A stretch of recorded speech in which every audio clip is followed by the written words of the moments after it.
Good morning. Guidance for WBCS চ্যানেলে সকলকে welcome. Myself Sushanta sir, living at Nabadwip. তো আজকের topic very very important, spotting error from CGL. CGL পরীক্ষায় আগত বিভিন্ন এরর যে দিয়েছিল প্রিভিয়াস ইয়ার গুলোতে, সেখান থেকে আমি 5টা বেছে নিয়েছি। এরকম ধরনের এরর আপকামিং এক্সাম গুলোতে দেওয়ার সম্ভাবনা। লাইন হুবহু কখনই কমন পাবে না, কনসেপ্টটা কমন পাবে। চেষ্টা করছি একে একে বোঝানো। Number 1, every employee of the company are given a new flat. Every শব্দটা অবভিয়াসলি সিঙ্গুলার, এর সাথে ভার্ব এগ্রি করবে হচ্ছে সিঙ্গুলার নাম্বারের, তাহলে এখানে ওয়ার প্লুরাল নাম্বার, এর পরিবর্তে হয়ে যাবে আমার ওয়াজ, কারণ ওয়াজ সিঙ্গুলার নাম্বারে। আশা করি ভুলটা বেরিয়ে গেল। এটা সাবজেক্ট ভাবে এগ্রিমেন্ট টপিক থেকে দিয়েছে। Number 2, we will rest for some time. কিছু সময় আমরা বিশ্রাম নেব। When we will reach the top. যখন আমরা উঁচুতে পৌঁছাবো, উঁচু মানে এখানে পাহাড় বা পাহাড়ে বা কোনো উঁচু জায়গা বা কোনো ঢিবি এটসেট্রা।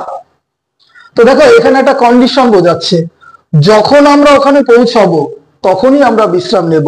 তাহলে কন্ডিশনটা বোঝাচ্ছে কিন্তু when we will reach the top. তাহলে মেন পার্ট বোঝাচ্ছে we will rest for some time.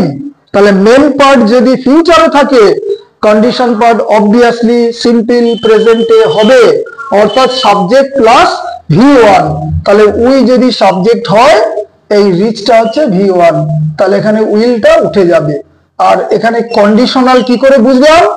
এই পার্টটা হোয়েন দিয়ে শুরু আছে।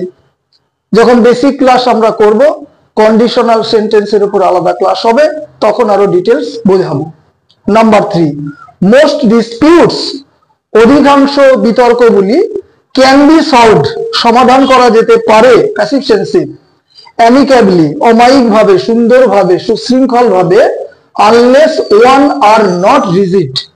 বুঝতেই পারছো, আনলেস কন্ডিশন পার্ট সবই ঠিক আছে, কিন্তু এখানে সাবজেক্ট হিসাবে কাজ করছে one, indefinite pronoun. One singular number, তার পাশে সিঙ্গুলার নাম্বারের ভার্ব হবে, এই জন্য আর এর পরিবর্তে আমার ইজ হবে।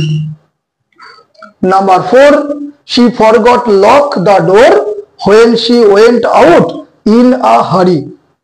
অর্থাৎ সে যখন বাড়ির বাইরে বেরিয়ে গিয়েছিল তখন দরজাটা লক করতে ভুলে গিয়েছিল। এটারও একটা লজিক আছে যে সাবজেক্টের পর ফার্স্ট ভার্ব যদি ফরগেট বা ফরগট হয়, সেকেন্ড ভার্ব হবে V1 ING। বুঝে নেবে, সেকেন্ড ভার্ব V1 ING আসবে। এটারও আলাদা ক্লাস হবে। তো এখানে ফার্স্ট ভার্ব হচ্ছে ফরগট, সেকেন্ড ভার্ব লকটা হয়ে যাবে লকিং ING যুক্ত। বেসিক ক্লাসে ডিটেলস বোঝাবো, তাহলে আমাদের প্রথম পার্টে ভুল আছে। Number 5, she lost a big order। একটা বড় অর্ডার সে হারিয়েছিল, মানে পাইনি সুযোগটা, বড় অর্ডারের সুযোগটা পাইনি। from a non শোরুম, একটা পরিচিত শোরুম থেকে।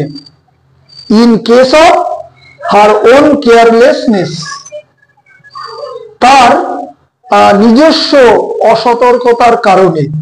এখন দেখো মিনিং নিচ্ছে তার নিজস্ব অসতর্কতার কারণে, কিন্তু আমার এখানে ফ্রেজটা দিয়ে দিই in case of. In case of মানে এই ক্ষেত্রে, মিনিংটা এটা একটা ফ্রেজ, কিন্তু এই ফ্রেজটা মিনিং মতো ভুল আছে। এখানে আসবে হচ্ছে বিকজ অফ। তাহলে ইন কেস অফ এর পরিবর্তে আসবে বিকজ অফ।